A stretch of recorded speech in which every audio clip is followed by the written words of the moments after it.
Live? Yep, I am live. So this will be risky. Hi, everybody. Welcome to, is that better? Yes, it is. It's a tiny little mic. Part of Danaher, we get sophisticated new tools like tiny little mics that fall off your shirt. Okay, well, so thank you everybody for coming to this town hall. We were able to put this together very quickly. I want to thank the IT team Wired, who's helping us simulcast this to all of our other sister operations and different sites, even in Coralville and across the globe for those who are awake. We're very fortunate today to be having our normal cadence operating review with some extra special guests. Once per year, we get some extra attention and help from the executive team, who I will just briefly introduce here. We have Matt McGrew, the CFO of Danaher. Hi, Matt. Melissa Bell, CIO of Danaher. Your friend and mine, Blair, our EVP. And we are, where's Daniel Raskus? There it is. There's Daniel. Daniel runs all M&A for Danaher. And then, of course, my very special guest, who I'll be introducing here shortly. So, again, I think you all know we do what's called an operating review every month, where we go over all the key performance indicators, part of the Danaher core value system, where we look at the health of our operations on a financial basis, on a humans basis, the people KPIs, and product performance basis, and then look at basically those KPIs that we decide are important factors for IDT's performance specifically. So you all remember the Shen Kaizen from a month ago, where we were working on HPLC on-time delivery, formulations on-time delivery, quote turnaround time. Those things are all IDT-specific KPIs. But in the operating reviews, we look, of course, at those numbers, but then we dive deep into areas where we think we can improve, give it that attention on a monthly basis. So again, once a year, we get the executive team to come in and give us some guidance from all of their experience running different operating companies. Maybe Tom can tell you some of the places that he has been president before becoming the CEO of all of Danaher. And I guess without further ado, that'll be my introduction for Tom. We're so glad to have him here, and he's going to give you basically a little impromptu talk for this town hall. So welcome, Tom Joyce, CEO.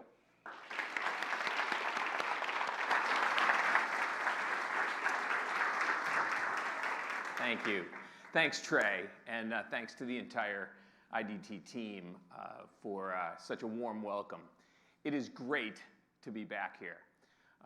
As some of you might know, I was here only once previously, and it was actually during the due diligence process where we first got to know Trey and the team. And it's phenomenal to see the transition that you have made, you have led in moving from the private company that you were into a member of the Danaher family and a member of our life science platform. You have done it with an incredible level of professionalism, with an openness to the opportunities that are presented by Danaher, and yet with a consistent focus on who you are at IDT and on your customers, and in continuing to build this business, which is truly yours. As Trey mentioned, you generally would only see the Danaher, if I can refer to us as the corporate team, about once a year. And that usually comes in the form of what we call our spring operating reviews. Well, it's a little late in the spring, if you will. Summer has clearly come to Coralville. But we do try to get out to each of our large and important operating businesses at least once in the first half of the year. And so we're pleased to be here today, and particularly pleased to again see the progress that you've made in the last year since the acquisition by Danaher. And it has been an exceptional level of progress. As Trey mentioned, you focus on the things that we tend to consistently focus on at Danaher, as defined by what we call our core value drivers. Those core value drivers around core growth and operating margin expansion, around working capital turns and return on invested capital. You've adopted those and you've made them part of who you are. And I think it's remarkable how consistent you have found those to be with the things that you see as important. But I think beyond those four, I think you've continued to focus exceptionally on the things that are important to your customers: on-time delivery and exceptional quality. And there's always room for improvement, we know, in those areas, and you're making those improvements. We saw those earlier today, particularly around on-time delivery. And when we go back up in just a few minutes upstairs and continue the review after lunch, we'll get right into quality and see the opportunities that you have and the improvements that you have made and will continue to make around quality. And then finally, nothing is more important in any business at Danaher than the people who run these businesses. Nobody more important than each of you. Without you, none of this really matters. And so we'll continue to focus on ensuring that we have outstanding retention of our team around the world, and that we're continuing to promote from within, that we're creating opportunities and having people, having our talent ready to take advantage of those opportunities as we continue to grow. And there are a few businesses at Danaher that grow as effectively as you do here at IDT.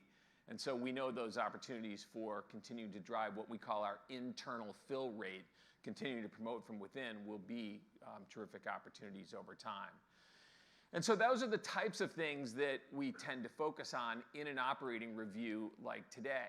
And again, I think we're just thrilled to see the exceptional progress that you've made. You know, a big part of the first year of any operating company within Danaher is learning the tools of the Danaher Business System. And I'm sure you've heard a lot about the Danaher Business System in the last year. And it was really exciting at the very beginning of the day today. Trey gave us a wonderful look at the various ways that tools of the Danaher Business System have been adopted by you to drive improvements that you view as important to serve your customers better. Tools like daily management, visual management, focusing on something that's really important for a given function, making the performance metrics around that function clear and visible to folks, bringing folks around those metrics on a daily basis to ensure that we have exceptional communications and to really interact with one another around what we might do to continue to move those in the right direction. That's one of those tools at Danaher that we call a DBS fundamental: visual management, daily management. And it's great to see how so many of the functions within IDT have adopted that tool, and I think how it's helping to facilitate improvement in various areas. You know, there's a reason why our corporate team, who Trey was nice enough to introduce earlier, only comes around once in the beginning of the year, and why I know you've seen Reiner do a town hall like this, and Reiner's been around a couple of more times than I have.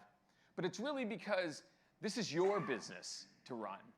And I think one of the great things we believe about becoming a Danaher company is that while you become part of the family and you get opportunities to take advantage of all the tools and processes that we have at the Danaher Business System, this is really still your business to run every day with your team and your brand and your focus on continuing to serve your customers well that you have for so long.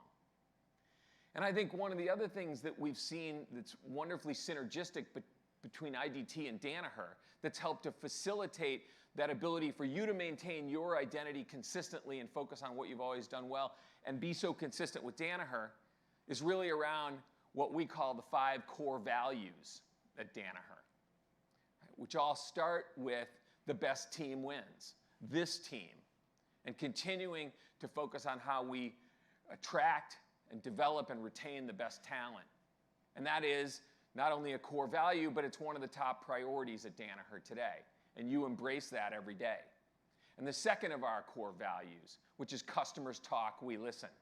And we heard earlier today upstairs about how you're trying to understand better your customers, hear more about what their needs are, how to ensure that we understand what volumes they might be driving through the business and their needs, And I think you continue to embrace that core value of customers talk, we listen.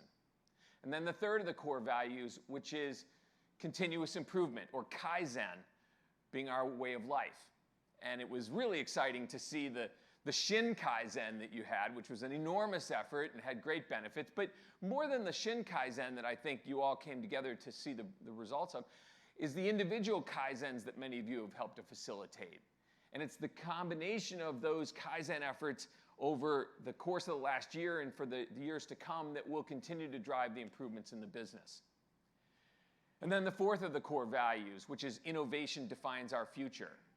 And I think if there's a great example of innovation at Danaher, it certainly resides here at IDT, where you've continued to innovate in so many ways, starting in manufacturing processes with the incredible competitive advantage that you've built in your capabilities from the factory floor, all the way through to the unique products that you deliver to customers every day. And finally, those four core values really combine in many ways to help us live the fifth of our core values, which is that we compete for shareholders. We compete in our markets for the benefit of building our business, and we compete ultimately through our performance to have shareholders vote with their dollars on the New York Stock Exchange every day. And today is but one more example in the recent time frame how your contributions to Danaher and other Danaher businesses have helped to create that value for shareholders. And so I think one of the things that we're so pleased about, not only beyond the performance of IDT against those core value drivers of growth and profitability and free cash flow, but how synergistic the Danaher core values have seemed to have been with all that you believe in and live every day here at IDT. And so just a wonderful start this last year. It just gives us great joy to be here and to be with you and see this terrific performance. Maybe just a little bit about Danaher, and then what I'm going to do is, I know some of you have submitted some questions, and so I was going to take those questions that you've already provided, and then if any of you have any questions, we're going to open the floor up. Trey has warned me a little bit that this group might be a little quiet. I don't believe that for 1 minute. So if you've got a question for me, I'm going to take those. But maybe just a couple of minutes on Danaher first. A good start to the year. First quarter came in very well. I know this isn't going to seem very exciting to you, but the first quarter was our 6th quarter in a row at Danaher of 5% or better core growth. I mean, I know you guys are like, yeah, whatever, Tom. 5% core growth. I mean, you know, for a company that grows double digits, I know that seems a little lame. You know, for us, having evolved the portfolio into more science and technology-oriented business, higher growth businesses, higher margin businesses like IDT, we've moved the portfolio's performance up from 2 or 3% kind of core growth now to 5 or 6% core growth. And the life science platform, which you are a part of, in the first quarter grew 7%. So terrific performance. And again, I think your business is accretive to those growth rates, so you help us take those growth rates up over time, which is one of the reasons we acquired IDT, because we love growth businesses like your business, not to mention the profitability and the free cash flow that accrues from that good growth. So a good start to the year for Danaher. We're obviously feeling good about where we sit in our markets today and around the macro environment. Sure, there's a lot of uncertainty that you read in the paper these days around the trade issues. Obviously creates a lot of uncertainty and concerns, currency fluctuations, some worries about inflation from time to time. So all those things are out there, and they create a lot of uncertainty in markets. But in general, we feel really good about where we are because we've built what we think is a terrific portfolio of companies. Life science businesses, medical diagnostic businesses, our dental business, our water quality and environmental businesses, and our product identification businesses. Rock solid businesses in great markets with great underlying growth drivers, global businesses in relatively fragmented markets with really sound customer sets. And so while there is a lot of uncertainty out there in the world today, We feel really good about where we are at Danaher because of the nature of this portfolio and the great businesses in this portfolio. First quarter obviously had a big announcement associated with it as well, and that was the acquisition of the life science, part of the life science business, the biopharma portion of General Electric. This is a carve-out from General Electric, the parent company. It's a carve-out from the General Electric healthcare business, but it's a wonderful addition of a $3 billion company to our Danaher life science portfolio. That transaction was signed back in the first quarter, but there's always a gap between the signing of a commitment to acquire a business and the actual close of the transaction. Right? It's a little like, you buy a car, buy a house, right? You make an agreement, but then there's a few days or sometimes a couple of months before the actual closing and taking possession of the asset. We're in that gap right now, and in that gap, what happens is we file for approval, regulatory approval, from the United States, from the European Union, from other big countries where GE does business, like in China. And so those filings have all been done, and we're waiting for those regulatory approvals. Once we have those regulatory approvals, we will be able to close the transaction, and the GE Biopharma business will be part of Danaher, and a great addition to our life science portfolio. So a big announcement, a big deal, but an example of how the Danaher portfolio and its profitability generates a significant amount of free cash flow from our profit stream, and how our bias at Danaher is to take those profits and reinvest in the corporation by buying another company that makes us bigger and stronger. And so IDT is a wonderful example of that. GE, another wonderful example of that, where that profitability that we work so hard to deliver from our core growth gets put back to work in the interest of making us not just a bigger company, but a better company, and creating that many more opportunities for all of our associates around the world. So great news, I think, in the first quarter, and we're excited about the prospect of closing that transaction later on this year. So at the end of all this, what's this all about at Danaher? You've heard a lot about the Danaher Business System. You've heard a lot about our 5 core values that I talked about a few minutes ago. But at the end of the day, there is a purpose for which we exist at Danaher. And it's a purpose in many respects that transcends everything we're talking about upstairs, and those core value drivers and those KPIs and all the tools of DBS. And it's simply that each one of our Danaher businesses around the world, and all 70,000 plus associates, are united by a single, common, shared purpose. And that is helping realize life's potential. It's as simple as that. That's why we exist at Danaher, to help realize life's potential. In every way. And that can be interpreted in a very personal sense, helping any one of us realize our life's potential. Or you could think about it in terms of your teams and helping your team realize their potential. We look at a newly acquired business like IDT, and we think about how can we at Danaher help IDT realize its life's potential. Not to mention all of our customers and all of our suppliers and our shareholders around the world. We exist to help realize life's potential. And we make a difference in the world. You make a difference in the world. You provide extraordinary capabilities to customers who are trying to do exceptional things. And those things that they do help others realize their life's potential. And that's not just true in our life science businesses. It's true in our diagnostic businesses. It's true in our water quality and environmental businesses. It's true in our product ID businesses, focusing on food safety and other concerns around consumer packaged goods. We exist for a simple reason: helping realize life's potential. That's why I've been at Danaher for over 30 years. And that's why I hope each of you share in that view that we make a difference in the world. and that what we do really, really matters. And so with that as an intro, I thought I would tackle a few of the questions that you were nice enough to share. Oh, I see. I can't look down. Let's see. Okay. I'll try not to do that again.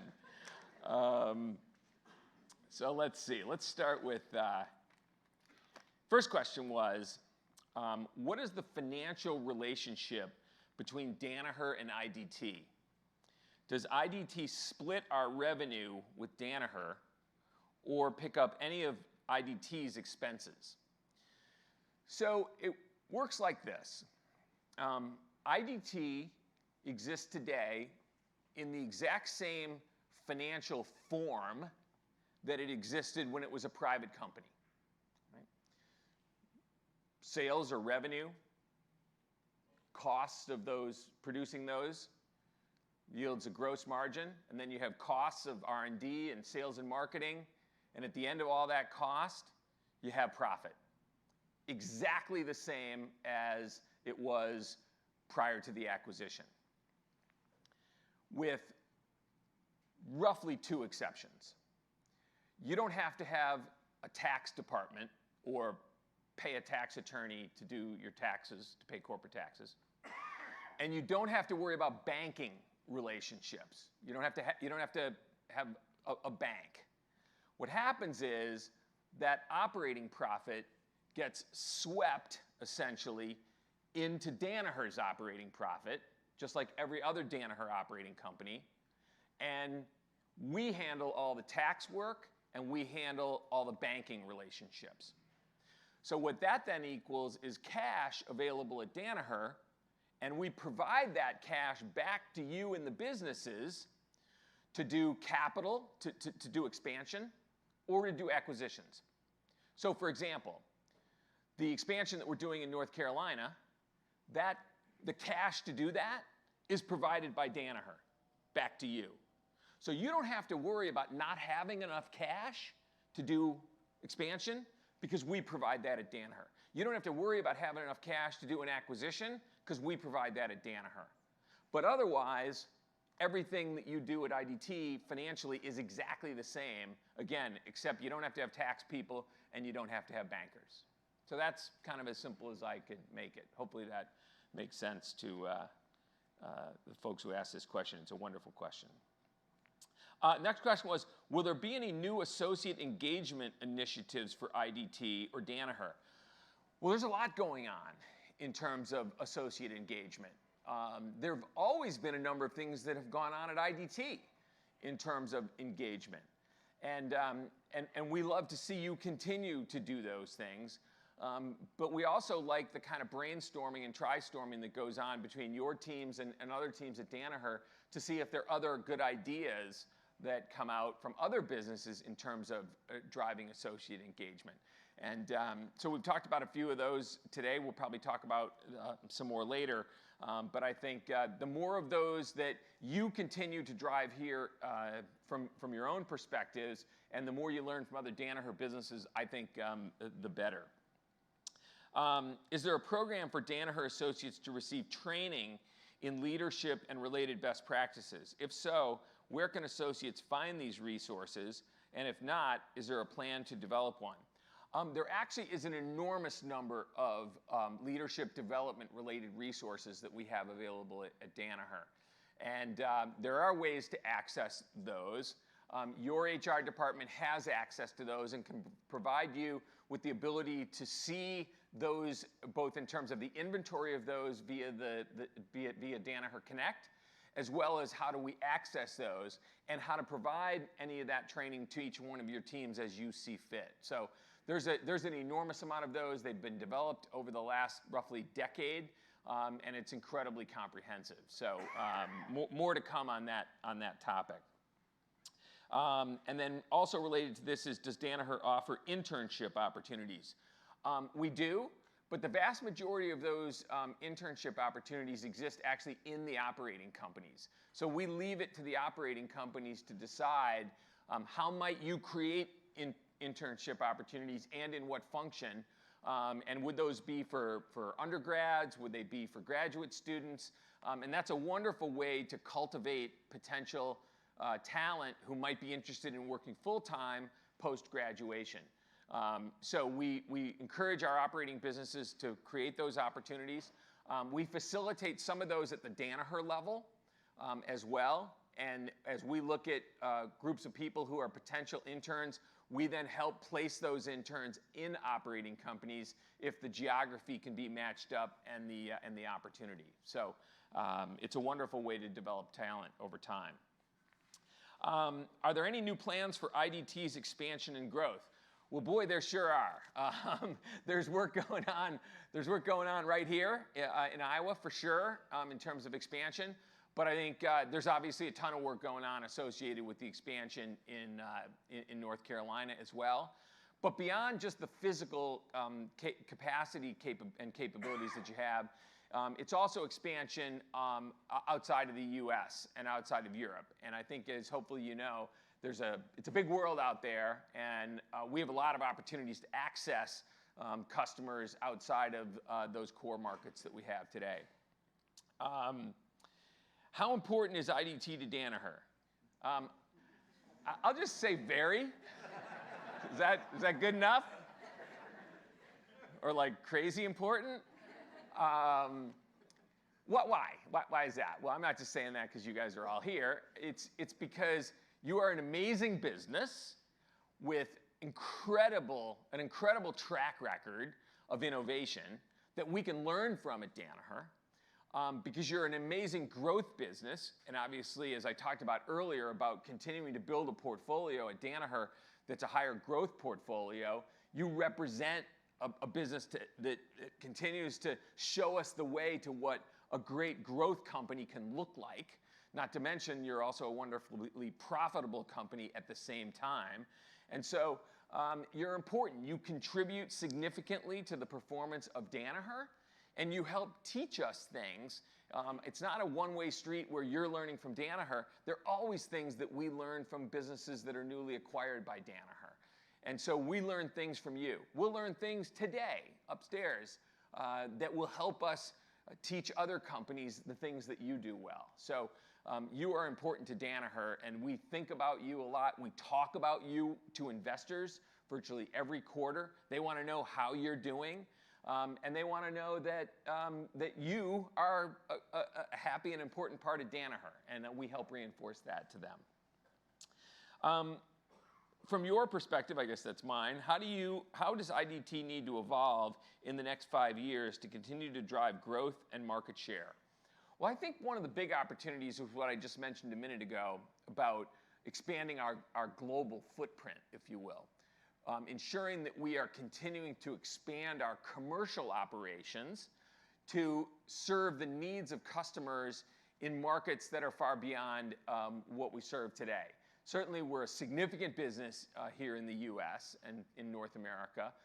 We're a growing business in other parts of the world, but we're still, I would say, under-penetrated in a number of places in the world. And I know you're on the road to continuing to expand your employment base outside of the U.S. and continue to improve our sales and marketing outside the U.S. And I think those are phenomenal opportunities in the next 5 years. I think new product innovation is also going to play a key role. I think your customer set has an evolving set of needs. And I think as those needs evolve, we need to keep pace from an innovation standpoint, because that's a great growth opportunity for us as well. What is Danaher's interest in genomics going forward? It's high. Genomics is one of the fastest growing, broadly defined segments in life science today. There's a number of different ways that you can play in the genomics world. A lot of what we've done over a number of years has been more in the sample prep end of the spectrum in terms of genomics related work. But increasingly, we're moving more into the core workflows around genomics. And obviously, this business plays a critical role in continuing to advance our position in genomics. And finally, last question of the pre-prepared ones, then I'll open it up. Does Danaher have any plans for new acquisitions and growth? Well, we sure do. We continue to focus on ensuring that every one of our businesses is focused on growing organically, meaning it's itself, continuing to focus on driving new product innovation and capacity expansion to continue to ensure that even before we get to acquisitions, that we're continuing to drive growth in our markets. And most importantly, growth needs to equate to share gains, right? So growth is great, but share gains are better. Because, if we grow 10% and the market's growing 10%, well, 10's great, but we're just keeping pace with the market. So a lot better if the market's growing 10, we're growing 15, means we're getting a fair, unfair, fair share, increasing share of the overall market. And that's really what we're all about, is continuing to grow share in our markets. And then, from an acquisition standpoint, the GE acquisition that will close later on this year is the biggest one we've ever done in our history. We're going to spend $21 billion on that acquisition. When we spend that much money, it obviously constrains us a little bit in terms of doing the next really big acquisition. So this year, as we sort of save up, if you will, to write that $21 billion check, we'll be doing smaller acquisitions, bolt-on acquisitions. So it's not that we'll do none, but we'll be doing smaller kind of bolt-on acquisitions during the course of this year and probably through part of next. So we certainly have plenty of money to do that, but we won't be doing something quite as big as the GE acquisition, obviously, until we continue to sort of reload the bank account, if you will. So those are fantastic questions, by the way. Thank you for any or all of you that provided those. So with that, and I guess with a few minutes that we have left, why don't we open it up and see what questions you have. No. Give them a second. Yeah. See? Huh? What? Right? Not a problem. Hi. Tell us who you are, and happy to take your question. All right. I'm John Crompton. I work in the Ultramer lab in the synthetic biology department. Great. I guess, is there any purpose behind lab employees not being allowed access to the compliance training? It's sort of been offered. I don't know. The only answers I've gotten from it were we aren't required to take it, but we also aren't given the option to take it. Oh, interesting. I wasn't aware of that. I have to go through the compliance training, so I'm familiar, I think, with what you're talking about. I need to make sure I hit that deadline. But I don't know the answer to the access, but can I have somebody get back to you on that question? I think it's a wonderful question. I can't quite see why that wouldn't be optional for people, but we'll try to get back to you on that. Okay, thanks. Todd, Mr. Compliance there. Yeah, I'm just glad to hear somebody that wants it. Somebody wants the compliance training. Exactly. Here. Absolutely, yeah. Yeah, Todd will chase that. Right. That's one. Who else? He gets the hard question award. Yeah.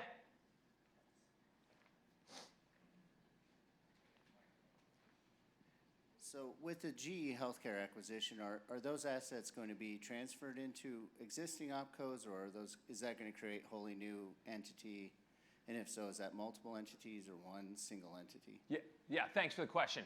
The GE biopharma business that I talked about, the $3 billion business that we will acquire for the $21 billion, that will come over as a new standalone Danaher operating company. So if you think about IDT in its form, it'll come over and look like IDT with a fully functioned president and fully functioned business, just like Paul, for example, or Leica or Beckman Coulter.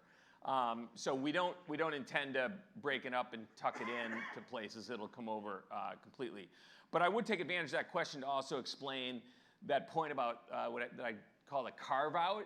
So we've got to lift this business out of GE Healthcare, and for the most part, from an employment standpoint, the bulk of that is pretty easily severable. So manufacturing plants, pretty clean. R&D, sales and marketing, all pretty clean, self-contained. On the day of closing, That'll stand up on its own with a fully functioning leadership team.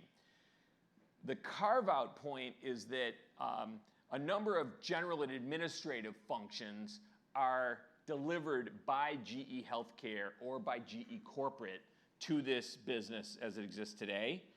So GE is going to have to continue to support those functions for us for a period of time while we hire the people to staff those functions. So think of that as HR, finance, legal, maybe some environmental health and safety kinds of stuff. So a good deal of it, call it close to 6,000 people, will come over into a standalone operating company right at the get-go, but it'll take a year or more than that to staff up those G&A functions and complete that carve-out from GE. By the way, one side note, we have no idea, well, I shouldn't say we have no idea. We don't know, I haven't been told yet, let me put it that way, what we're going to call this company. It's probably no huge news flash that we didn't buy the GE brand. Right. Nor did we get rights to it. So I've been told by Reiner that just be patient, and he's going to tell me soon what the name of the company is going to be. But so stay tuned, as I will. There was another question over there. Yeah. So going back to the acquisition, right? I have a lot of questions. I work with facilities, right? Yeah. And as you mentioned, we're growing steadily, and you see the growth in the numbers and in people, right? We find ourselves always improving, growing, trying to find space, right? Just wondering how is that going to affect how we grow and how much we grow and how much we can take advantage of availability of resources to make IDT a little bit more prepared for growth, Sure. if you will. Sure. So I don't know if I'm coming clear on what I'm No, trying you're doing to say. fine. You're doing fine. I think it's important that as we grow, that we provide for that growth. And that comes in various different forms. In some cases, it's manufacturing capacity. Like we're putting, how much are we going to spend in North Carolina? 17 million, 18 million? So we're going to put the money behind that. That's manufacturing capacity to serve customers. But there's a variety of other, space-related or capacity-related needs. Sometimes that's in laboratories, relative to R&D. Sometimes it's in manufacturing in an existing location. Sometimes it's in an office environments. And so I think we need to continue to assess that, evolve that. I do know that the tools of the Danaher Business System are available to help us use space we have more efficiently. Not all space that we own today is efficiently used. And so I think looking for how do we make accommodations for our space needs through space compression, I think those things have often been quite successful. So I think there's a number of different ways that we continue to support growth. And you have our commitment that we'll continue to support that here at IDT. Yeah.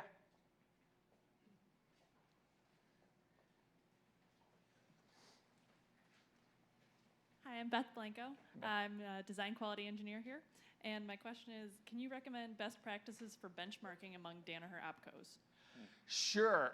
Beth, it really depends on what particular function, metric, performance level that you'd like to benchmark. But I'd be happy to try to pass the test of naming a benchmark if you throw out a particular example. Sure, we're working on getting all of our machines CE compliant so that we're able to continue manufacturing in Europe and then do that the rest of the world over as we continue to expand. Okay, so you're looking for other Danaher businesses who've worked through CE compliance related to new equipment. Great, okay, I failed that test.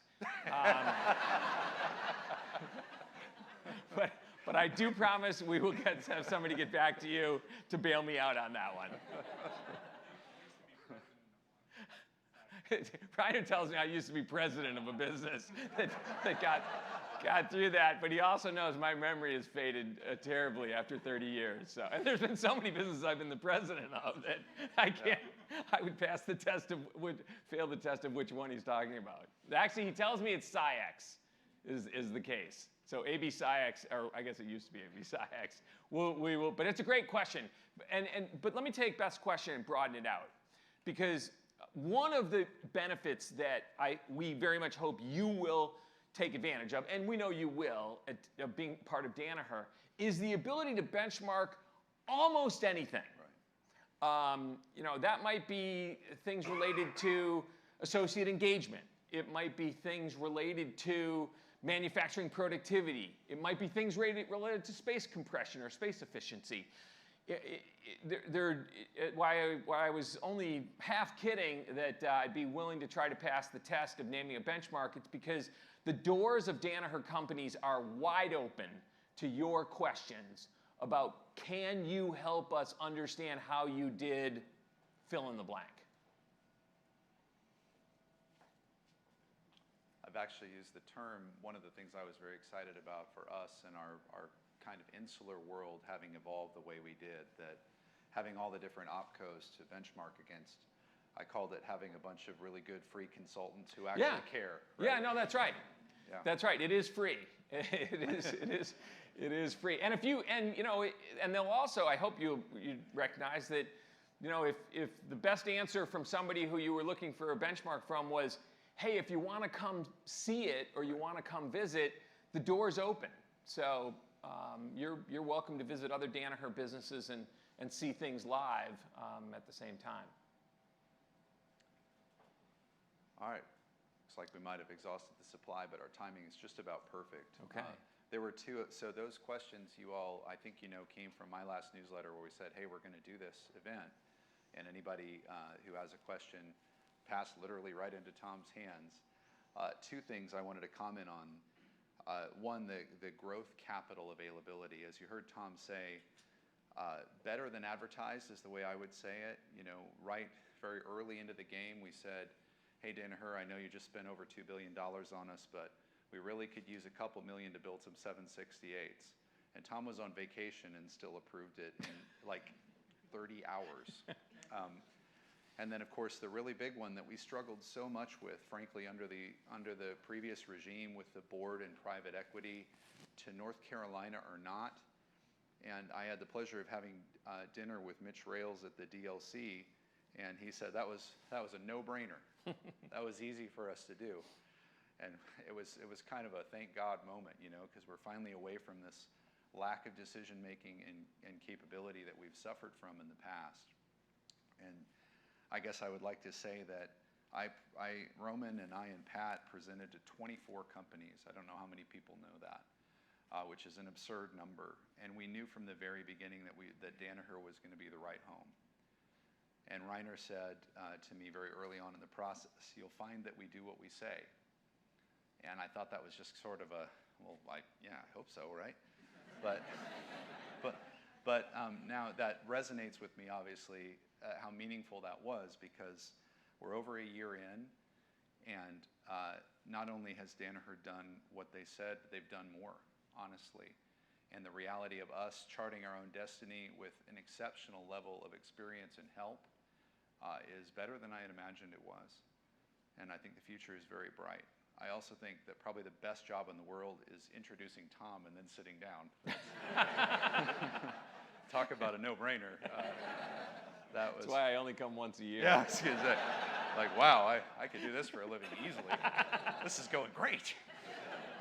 So anyway, I think our timing is perfect there. I want to thank the executive team and Tom very much for making the time to do this and answering all questions. And I'm impressed, guys. We had more than one question, so it's very good. Thank you very much, Tom. Thank you, guys. Thank you.